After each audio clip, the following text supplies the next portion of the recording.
Another political firestorm, this time involving Senator Rodante Marcoleta, as he claims looming plunder charges are meant to silence him and keep him out of the Vice President Sara Duterte's impeachment trial. But the office of the Ombudsman fires back, denying the existence of a political hit job and insisting that the plunder charge is part of a wider crackdown on corruption. And from the courtroom to the streets, thousands of Iglesia Ni Cristo members paralyzed EDSA in a flash rally in support of Senator Marcoleta, triggering road closures and heavy traffic.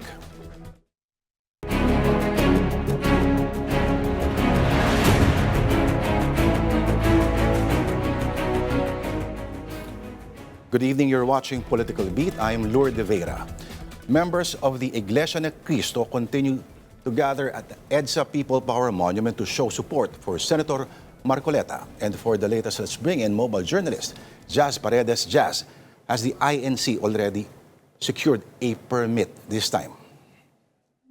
Yes, Lord, kanina nga lamang ay nakita natin na inilabas na ng Quezon City Government ang permit ng INC na magsagawa ng rally bukas at nakalagay dito, the event is a peaceful rally for July 1, 2026. May nakalagay dito, it's extendable upon request and approval. At yung kanilang rally, no, ang nakalagay is mula 8 a.m. hanggang 8 p.m. Dito yan sa White Plains Avenue mula Temple Drive hanggang excluding na ito ng People Power Monument. So ngayon, ang nakalagay dito sa isa sa mga terms ay hindi dapat mag-exit sa 100,000 katao ang mag-umpisa sa rally bukas. May permit pero hindi ba may bahagi dyan nasa Pasig na o Mandaluyong ba? Sa ngayon, Lord, ito sa pag-educate mo itong EDSA, ay lumagpas na nga dito sila sa may bahagi ng ilang lanes ng EDSA dito sa aking likuran. Although sa permit, ang nakalagay dito that all parked vehicles should be removed at the EDSA and White Plains Avenue. We can presume na hindi pa ito na-apply for now dahil binibay din natin to, Lord, ito nga kahabaan ng EDSA. Tinignan natin yung kasalukuyang sitwasyon at itong mga part na mga bus and mga sasakyan ay na-occupy nga nila yung ilang lanes ng EDSA. And yung nadadaanan lang for now is yung EDSA bus lane at isang lane northbound and southbound. Although MRT naman is wala naman, hindi naman siya affected. But sa ngayon, nakikita natin na nag-exceed niya dahil as of now, 13,000 and above na yung ating crowd estimate according na rin yan sa NCRPO and PNP estimate. Alright, ano ang nangyayari ngayon pagkatapos ba ng program? May balak bang mag-overnight dyan ang mga tao? Kasi based on the installation of portalets, mukhang may balak talagang magtagal. Yes, sir.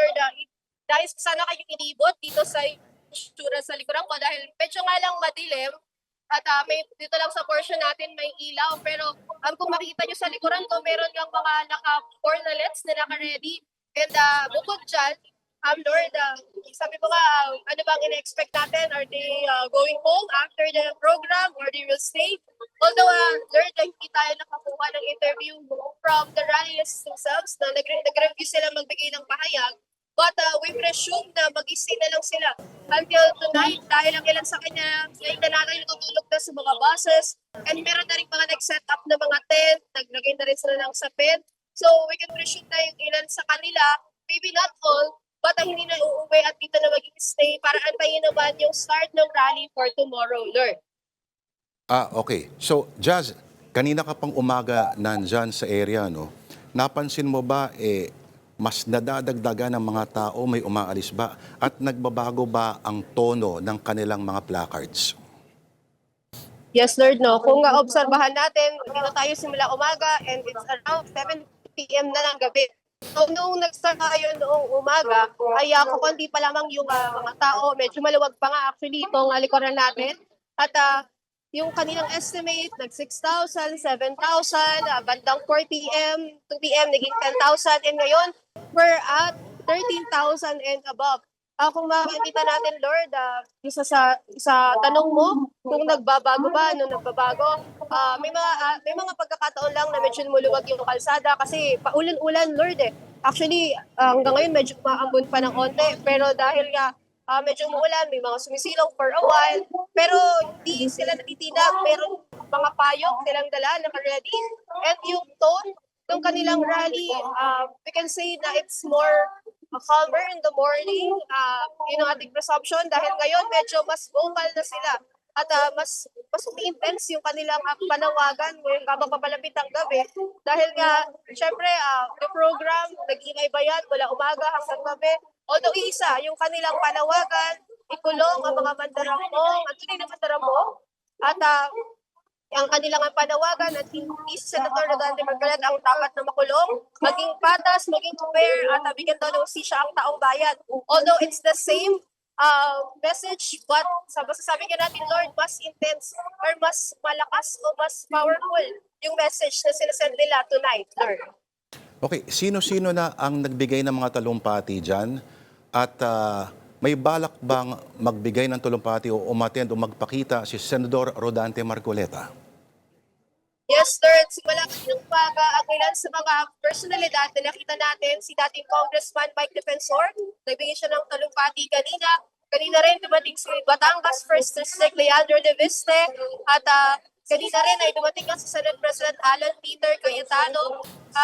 Meron ding mga ilan pang mga attorneys, hindi pa lang natin nakuha yung kanilang pangalan.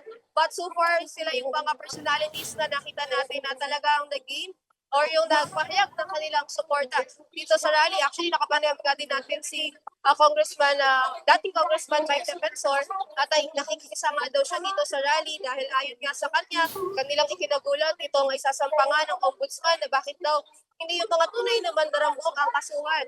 At kanya pa nga sinabi na nakakagulat daw na itong si DPWH Secretary Manny Bonoan, dating DPWH Secretary Manny Bonoan, ay gagawing state witness. Ay hindi raw ito makatarungan dahil kung sino pa raw ito malumalaman sa katiwalian, ay sila pa raw ito ang ikukulong. So yun yung kanyang pinahayag sa atin kanina. Pero overall, ang general message nila to the public ay labanan ang korupsyon at yun nga, be fair and be accountable at yung posisyon nga ang kanilang kahilingan.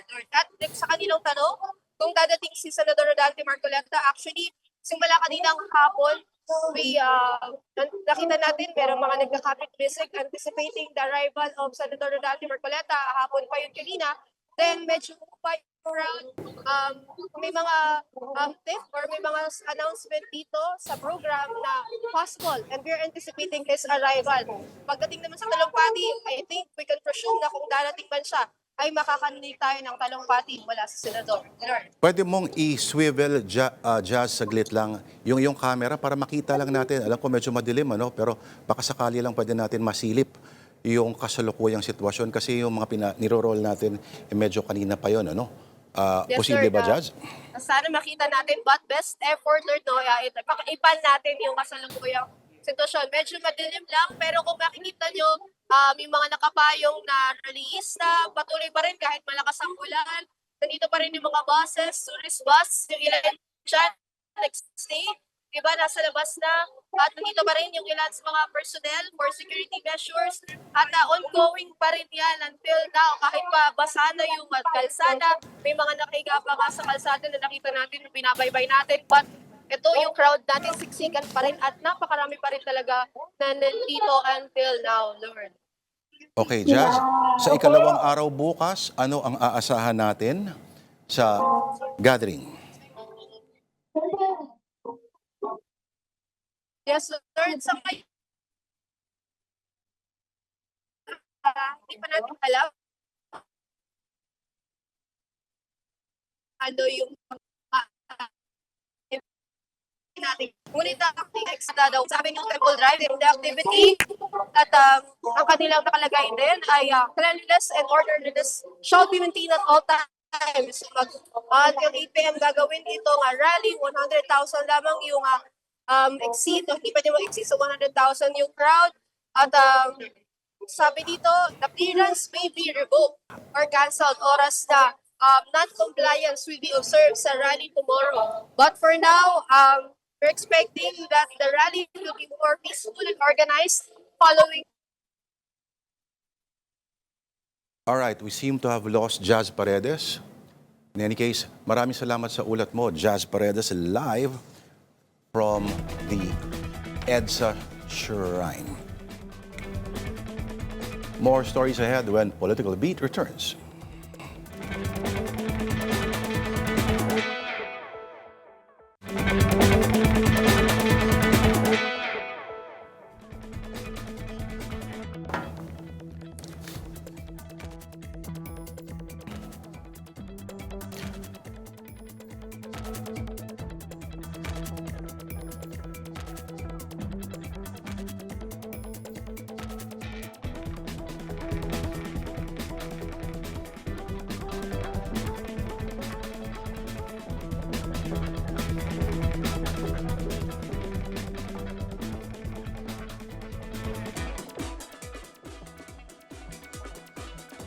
All right, images from EDSA looking like a December lantern. And you're still watching Political Beat. I'm Lourdes De Vera. Bloody is how Senate President Win Gatchalian describes what would be a rather interesting debate on reconciling the two versions of the anti-political dynasty bill. And for some perspective, we are fortunate to be with us in the studio a man who spent many, many years studying the whole, I would say, fat and thin developments, perspectives from the LSU Political Science Professor, Dean Julio Tehanqui. Sir, great to have you finally here, sir. Well, thank you. Welcome to Political Beat. Finally, Lord, thank you very much for having me. It's an honor and congratulations on your new show. Thank you, Dean Tehanqui. Yes. Medyo ninenervyos po ako. Huwag naman. All right. So, first question. Yes. You've studied these dynasties for decades. So, Yes. are today's dynasties fundamentally different from, let's say, what they were in the 70s and the 80s? More Yes. professional ba sila? More media savvy? Yes. Well, first of all, no, na-mention mo that I've been studying the issue of political families or political clans and dynasties. I've been teaching, I've been in the academe for 35 years already. No? So, practically my entire academic career, I've been looking into this issue of political dynasties and political clans. And I'm very much invested because it was the topic of my doctoral dissertation. No? So I completed my doctoral studies in 2000. So 26 years I've been looking at this topic. And, there are recent developments, which is, of course, good. No? And nakakataba ng puso na at least kahit konti, meron tayong nakikita, pero hindi pa rin ito yung dynasty, yung sagot do sa issue ng political dynasties. Because essentially, political dynasty refers to political families or political clans, which is at the center of our life as Filipinos. No? And, political dynasties, they emerge, they dominate, they decline, and oftentimes they disappear. No? So, when you refer to political dynasties kasi, ito ay yung concentration, consolidation, and perpetuation of power in a political family. So, throughout time, no, kasi from the very beginning, no, as yung society natin in the past, no, focus so much on the lowest level of social organization, which is the family. Now, the problem is, compared to other political systems that have evolved and advanced from that family-centered social organization to a more complex and modern political organization, such as the state. No? Unfortunately, our state is still centered on family and the interests of family. Ngayon, maganda sana kung pamilya ng buong bansa. Ang problema sa dynasty, ang interest lang ng iilang pamilya ang nasusunod. So, doon sa tanong mo kung nagbago na, syempre nagbago yan. No? Kasi meron din namang pagpabago sa lipunan. Pero unlike in the past, in which political families essentially emerged from their economic interest, which was land, no? Feudalism, no?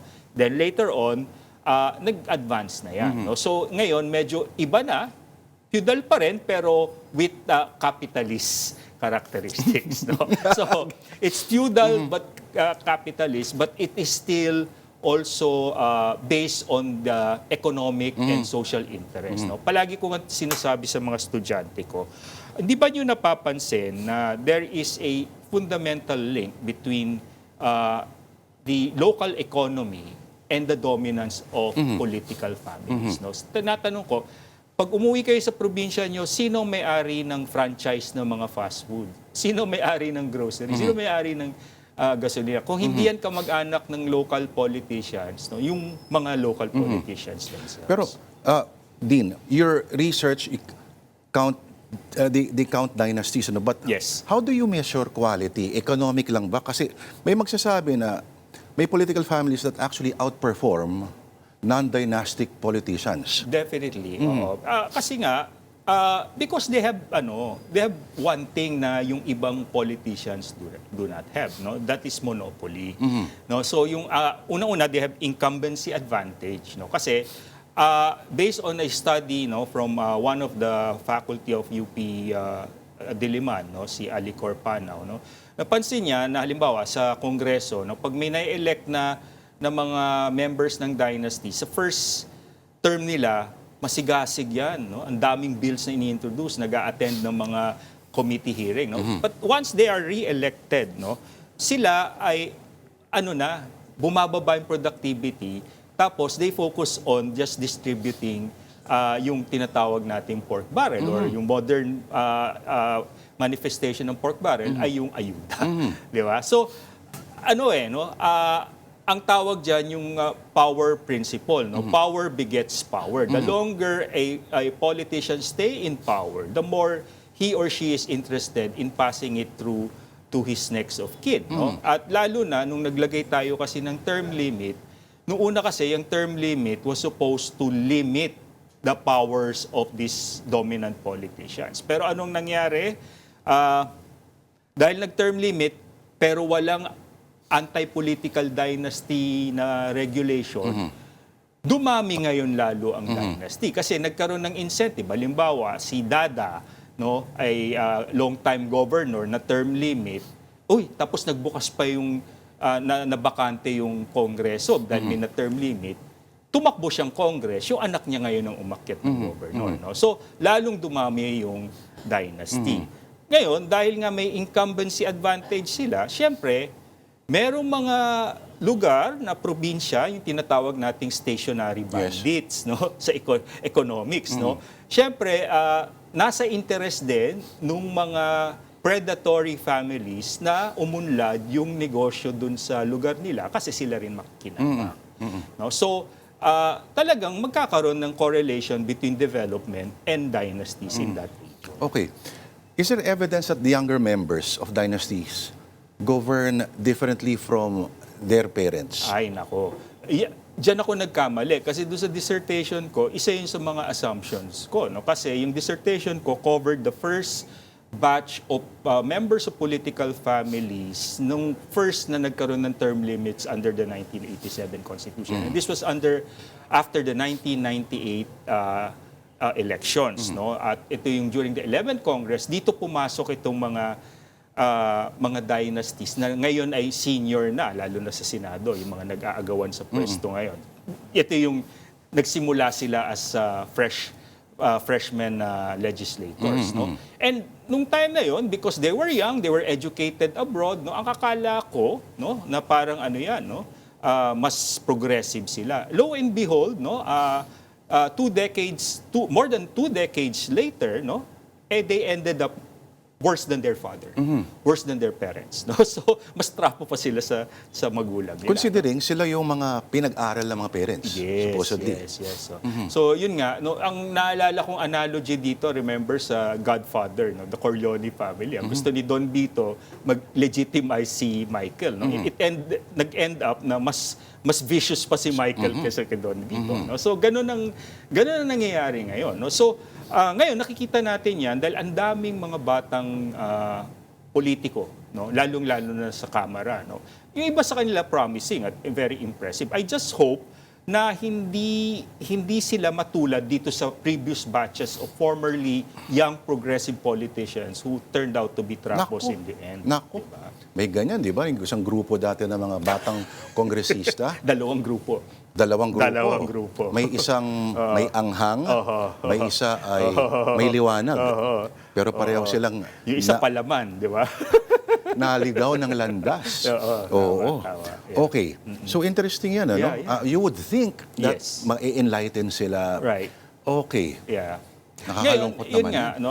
Kasi may iba't ibang typology or classification ng dynasty. Of course, yung mga nag-aaral ng science, alam na nila ito, no? Yung pinauso ito nila Dean Ron Mendoza, former Dean of Ateneo, no? Yung kasi may dalawang klase nga ng dynasty, no? Yung traditional kasi natin na pagkaintindi sa kasaysayan, yung pinapasa lang sunod-sunod, no? Yung tinatawag nating Tin and fat. successive or tin dynasty, no? So ito yung problema na na-recognize na ng members ng 1986 Constitutional Commission na nagbalangkas ng ating saligang batas at naglagay ng anti-dynasty provision. Nakita nila na merong ang tendency na magkaroon ng pasa-pasa. No? So naglagay sila. Pero nung nagkaroon ng term limits pero iniwan nila sa Kongreso ang pag-define ng dynasty, doon tayo nagkaroon ng problema. Kasi ngayon nagkaroon na nung sabay-sabay or simultaneous, yung tinatawag na fat dynasty.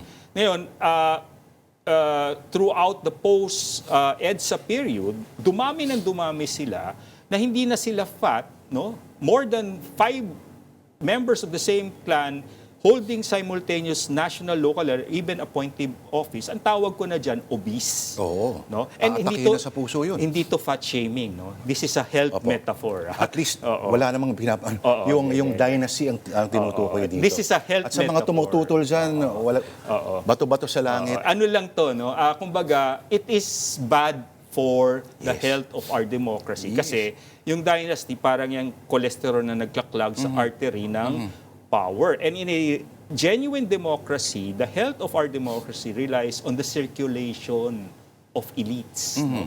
Yung, alimbawa, non-elite ka, dapat may pagkakataon ka o oportunidad na makapasok sa elite circle and vice versa. No? So yun ang nagpapatakbo sa ating demokrasya, yung ganung konsepto, no? Circulation of elites. No? Ngayon, pag puro dynasty lang at puro pamilya lang yan, walang pagkakataon ang isang matalinong bata sa isang probinsya na nagsikap at may pangarap para sa bayan niya na makapasok din sa corridors of power. Meron ho bang pinaliwanag ang mga framers ng ating consti why they left it to Congress to craft an anti-dynasty law? Yes. May isa ako narinig sa sinasabi, we never thought that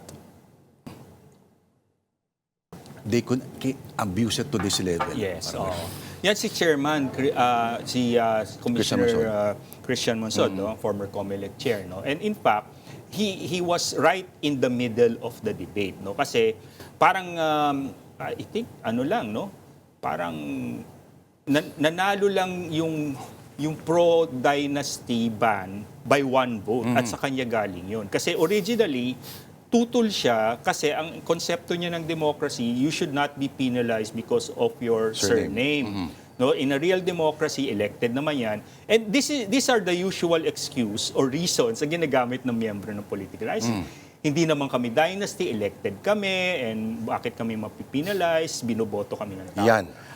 Yan ang lagi Sige, number 1. puntahan muna natin yung nangyari sa CONCOM. No? So sabi ni ni Commissioner Monsod, noong una yun yung position niya.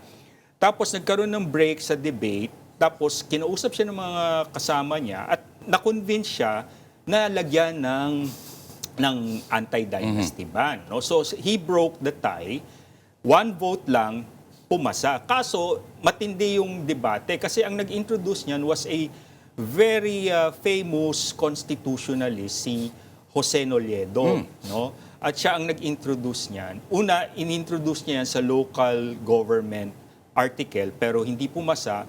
In-introduce nila yan sa Declaration of State Principle. Mas mataas, Article 2. No? So, naipasa. Kaso, hindi nila ma-define yung dynasty dahil nga sa debate, they left it to Congress to define. Ngayon, yung sabi ni Commissioner Monsod, we overestimated EDSA and we underestimated the greed of the politicians. No? So, ngayon, syempre, hindsight is always 2020. Ngayon, nandyan na yan, no? Dumami na. Ngayon, ang sa akin lang, palagi ko sinasabi, you know, you left the important task of defining dynasty sa mga dynas. No?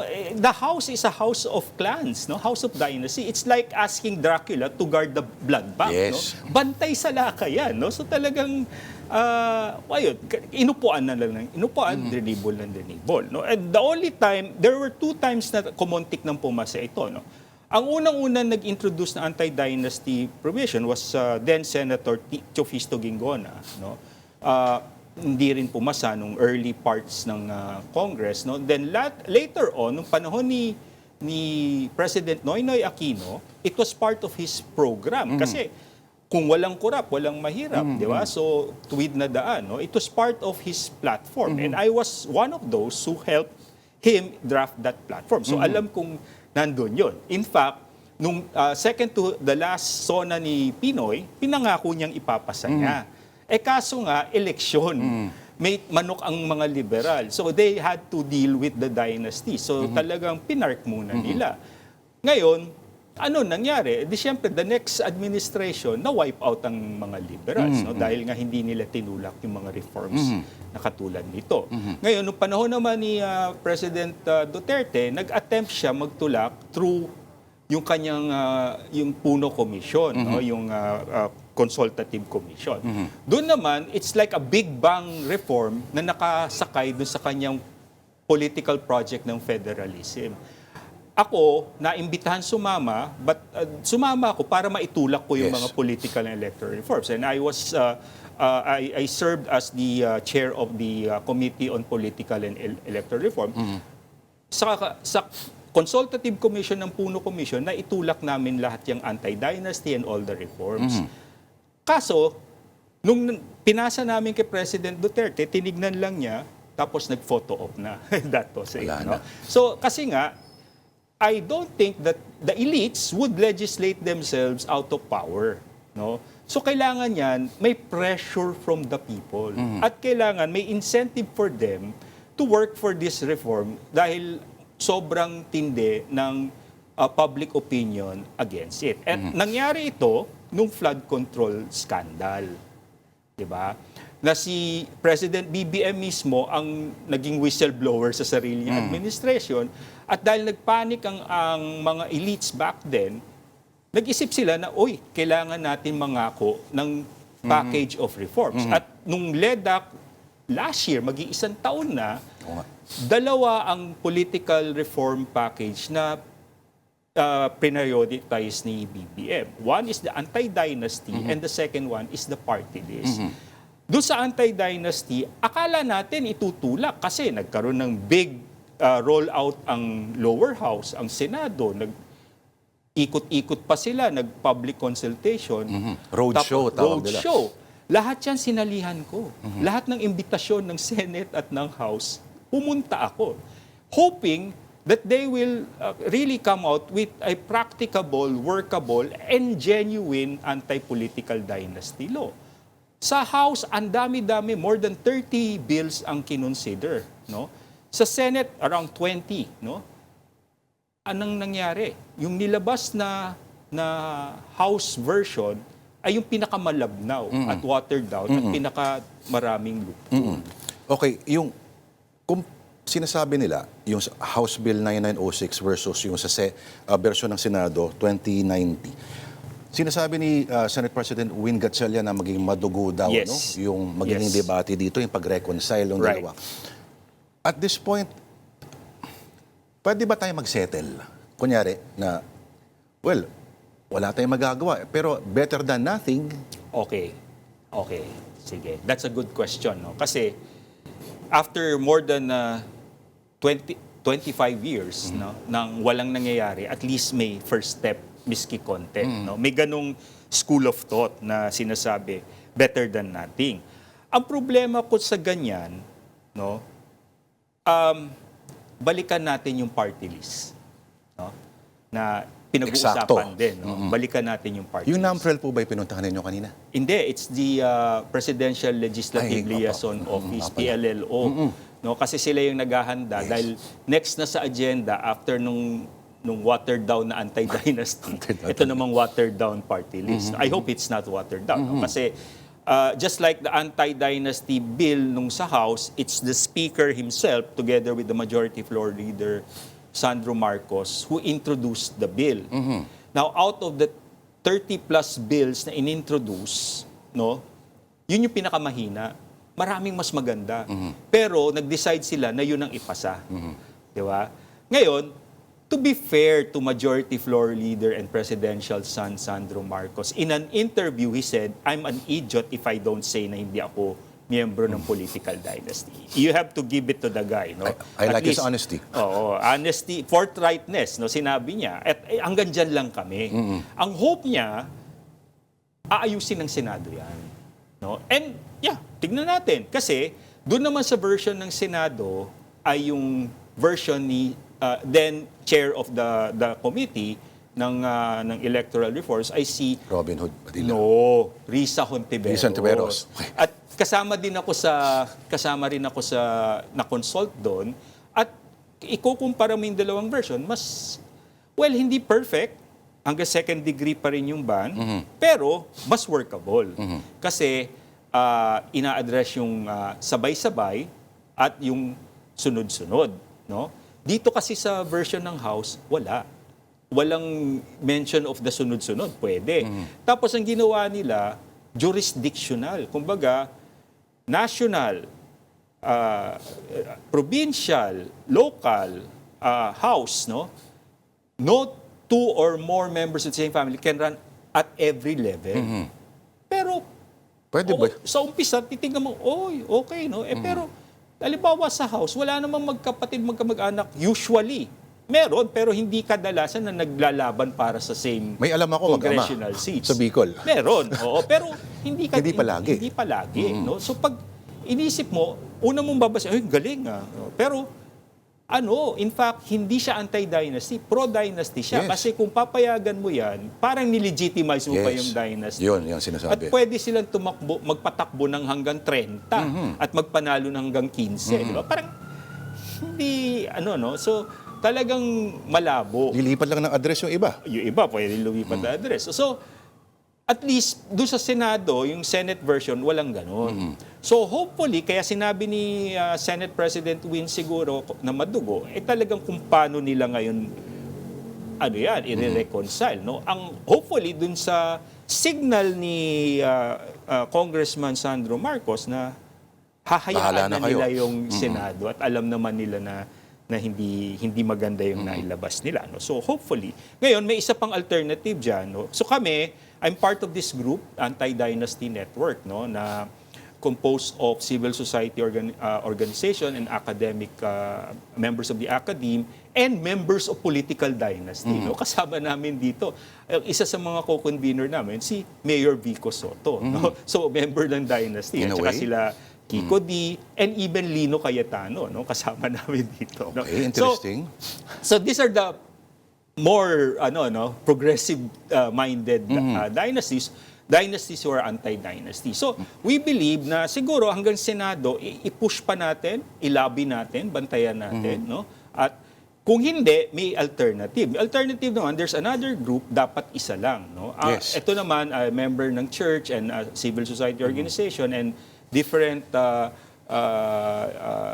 people's organization na nagtutulak naman ng People's Initiative. No? Kung ayaw natin yung ipapasang batas, idiretso natin sa taong bayan through a signature campaign. No? So these are all alternatives. Ngayon, bakit ako hindi sold na basta meron? Kasi tignan mo yung nangyari sa party list. Yes. No? Again, yung party list na yan was introduced to open up Congress for the marginalized and underrepresented and those still developing their constituency.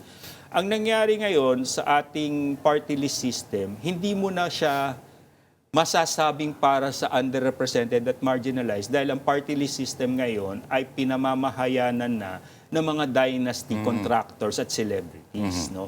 Kumbaga, ito na lang nga yung ibinigay para sa mahihirap, no? Para Na magkaroon ng backdoor pa. boses sa loob ng kamara, pinatos pa ng mga dynasties at contractor.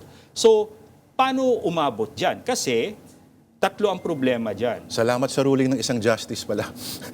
Hindi, idol ko rin naman yung justice na yun. Pero, yun nga, eto, no? First, yung definition. Yes. No? Kasi there's a confusion between what is sectoral and proportional representation.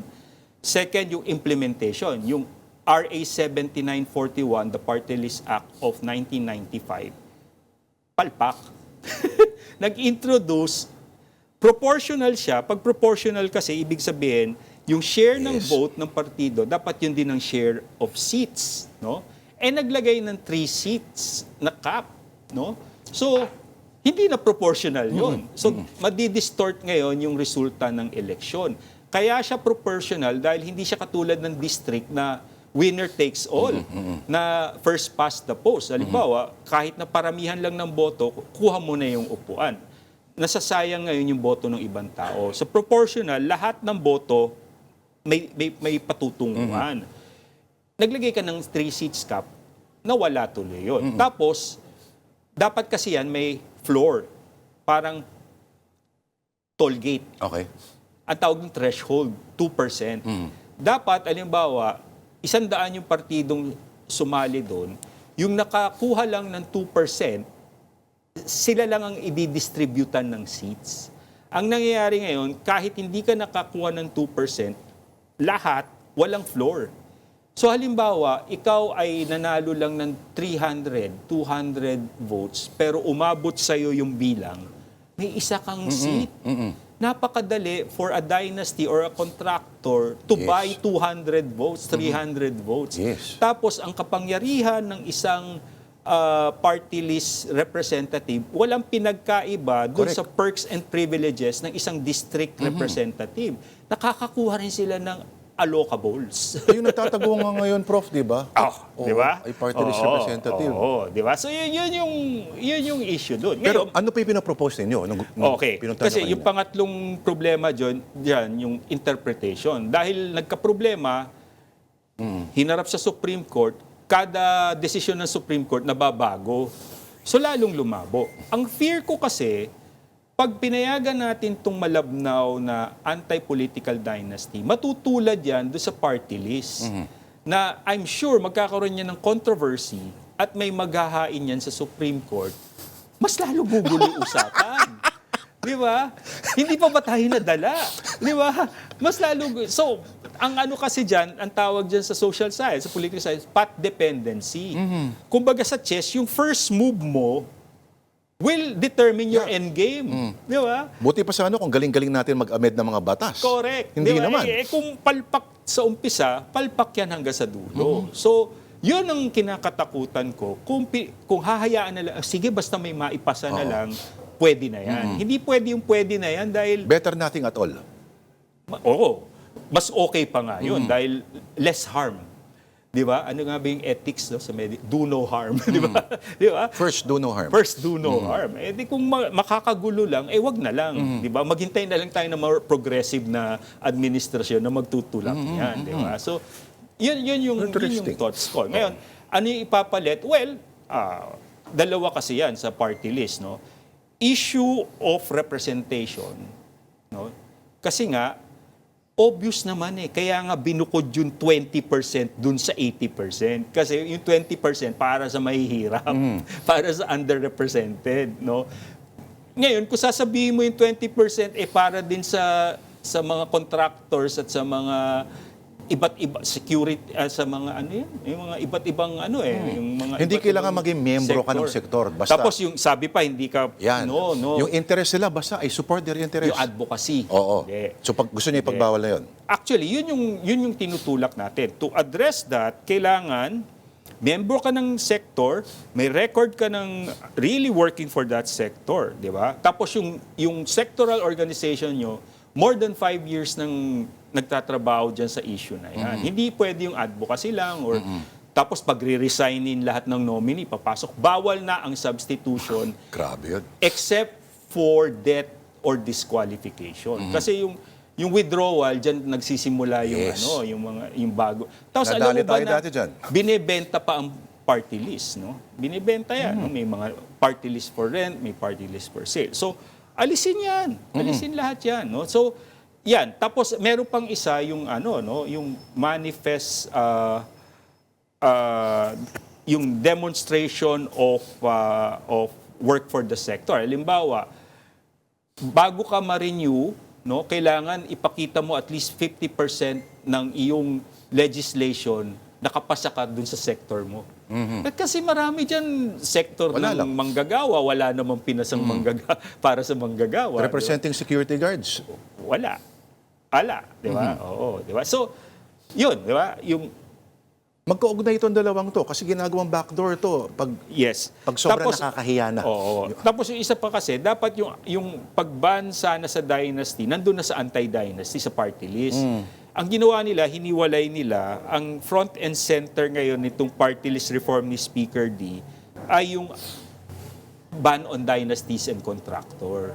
Pero hindi yun yung essence kasi ng party list reform. Ang essence ng party list reform, isa lang yung representation. The other one is the issue of integration.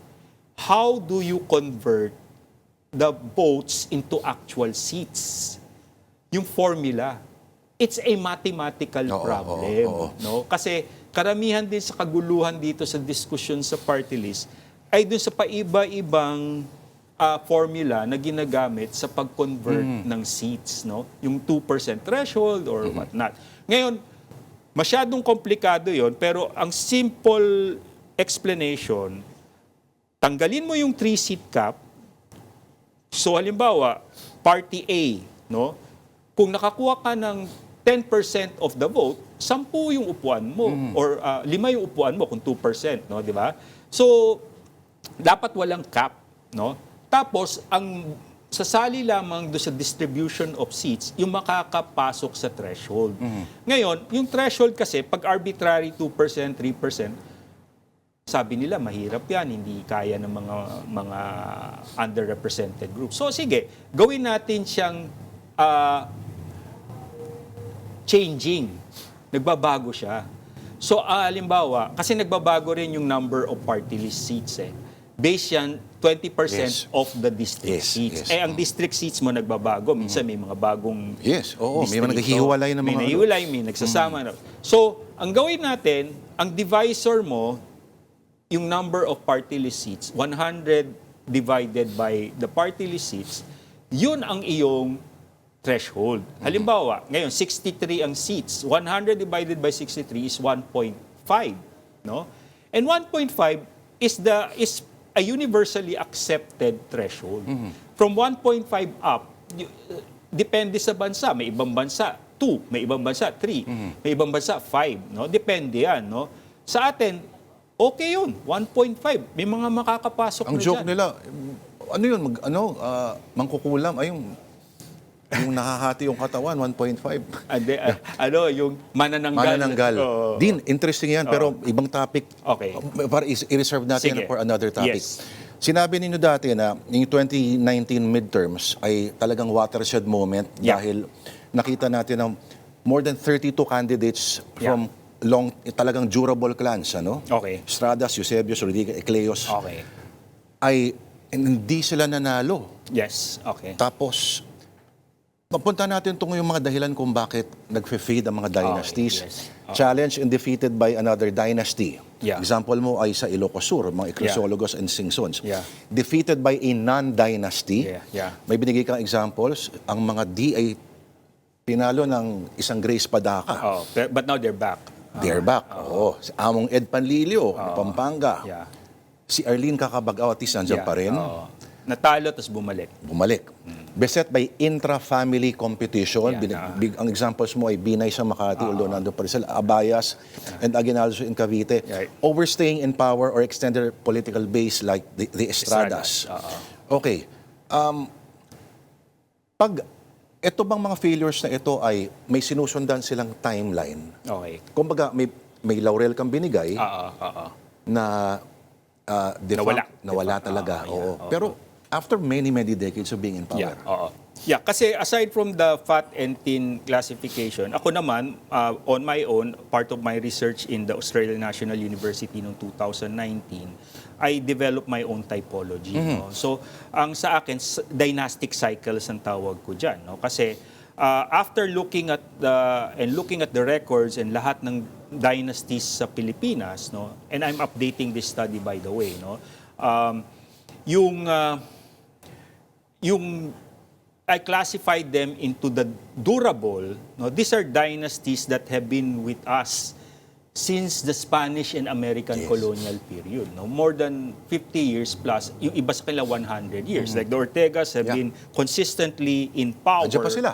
for more than a century already in La Union. No? So, or even the Aquinos have been there since the Spanish period. No, and then yan yung durable, no? And then yung dominant, these are the families that have recently emerged during the authoritarian years and during the post-EDSA period. So karamihan sa ating dynasties ngayon ay yung dominant dynasties. Ang isang example dyan, of course, are the Dutertes, no? Kasi yung father ni President Rodrigo Duterte was a minor cabinet member nung first Marcos administration and was the governor of the undivided Davao. No? Pero the Dutertes were just minor players during martial law, during the authoritarian period. In fact, the mother was even part Yes. of the anti-Marcos. Dapat may term para sa ganyan, Nouveau dynasts. Oo, yeah. Nouveau dynast. And then, of course, ironically, ang nagpasok pa sa kanila sa politika ay si Cory Aquino, no, during the Aquino years, no. And then the rest is history, no. So dominant sila. Then meron kasi mga dynasties na for some reason nawawala, natatalo, nasisipa, out of power, no. Pero they still have the resources to make a comeback. No? So for a time, the Marcoses were dormant, no. Pero ngayon dominant na uli sila, di ba? And then there was a time, at least in the last electoral cycle, walang Aquino sa gobyerno. No? Pero ngayon, nakabalik na si Bam. No? So yun yung example ng dormant. And then the defunct, yung talagang totally nawala. Pero of course, hindi natin sure, baka in the future babalik. And ang primary example yan, mga laurels. No? Wala nang laurels because the next generation of laurels focus on either diplomacy, nasa foreign service, ambassadors and the like, or yung family business nila ngayon, which is education, di ba, yung lyceum. So, and banking. So, wala nang laurel muna sa politika ngayon. So, pwede mo sabihing defunct. No? Pero mas marami pa rin yung dominant and durable. No? Now, why do they disappear? Well, noong 2019, nakita kasi natin yung highest percentage ng natalo at mga sikat na dynasty. So, akala natin pabagsak na. Kaso, nung next electoral cycle, noong 2022, nag-unite yung dalawang pinakamalaking dynasty, the House of Duterte and the House of Marcos, the Kingdom of the North, Kingdom of the South. Naging nexus siya, naging coordinating nexus at nag-unite uli lahat ng local dynasty. Kaya, noong 2022, nagbalikan lahat sila. Pero nitong 2025, nakita natin marami sa kanilang natalo na naman dahil nga nag-split ang unity. So, At ito'y pagkakataon na. yes. Kaya meron tayong window of opportunity to really push for all of these reforms because there is a polarization within the ruling elite. No? So, intra-elite competition. And this is the perfect opportunity for the people to push for reforms. Perfect opportunity rin para magpasalamat sa inyo. Thank you. Professor Julio Thank you, Teangkis. Naku, ang dami Thank ko you. pang gusto itanong. Pwede bang gawin natin pwedeng 4 hours, 5 hours kay Dean Teangki pag mga ganitong topic? Yes. Wala pa nga ako doon sa isang pero Babalik na lang ako. babalik Okay. na lang. All right. The pride of De La Salle University, Professor Julio Teangki. Advance happy birthday, sir. December pa. December ba? Advance pa rin yun. Kala kasi nila July sa pinanganak. Yes. All right. Thank you, Professor Teangki. Thank you. All right. Political Beat will be right back after this very quick break.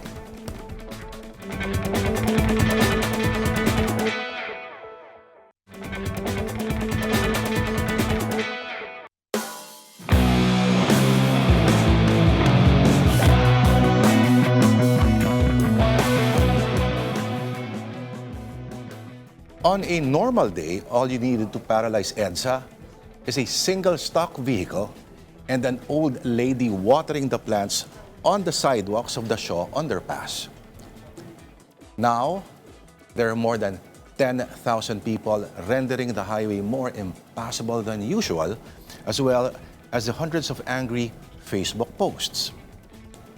What is currently happening in EDSA is not new. Throwback to August 28, 2015, when the religious group mobilized to protest the DOJ through the NBI's investigation involving a top-level leadership struggle. When the Justice Department refused to go easy on the probe, the group cried government meddling in its internal affairs and demanded the separation of church and state. INC members claimed that the DOJ, led by Justice Secretary Leila de Lima, was persecuting their church. A 2,000-strong vigil in front of the DOJ headquarters in Padre Faura in Manila on August 27 soon moved to EDSA, flexing with numbers big enough to make Malacanang crap its pants and make Metro Manilans rethink their schedules for the next 3 days. Every administration speaks confidently about the rule of law, but Philippine history suggests otherwise. Here, the true map of power is revealed. Every so often, an institution reminds Malacanang that its authority is never absolute. The Iglesia ni Cristo has become one of those institutions. Democracies are ultimately judged not by how forcefully they wield power, but how consistently they apply that power. In any other case, choking EDSA without permits and blocking off lanes with buses would have been considered an act of terrorism. But this time, it's all maximum tolerance, it's all freedom of expression. But every administration, Aquino, Duterte, Marcos, etc., regardless of ideology or rhetoric, has behaved almost identically. The INC has become one of those rare institutions that exposes the actual limits of state power. When every government discovers the same blind spot, the question ceases to be whether the government is powerless. The question now becomes, in the Philippines, where does real power lie? And that's the word of the Lord for tonight and the political beat for this Tuesday, the last day of June. I'm Lourdes Vera. Enjoy the rest of your evening, unless you're passing through EDSA.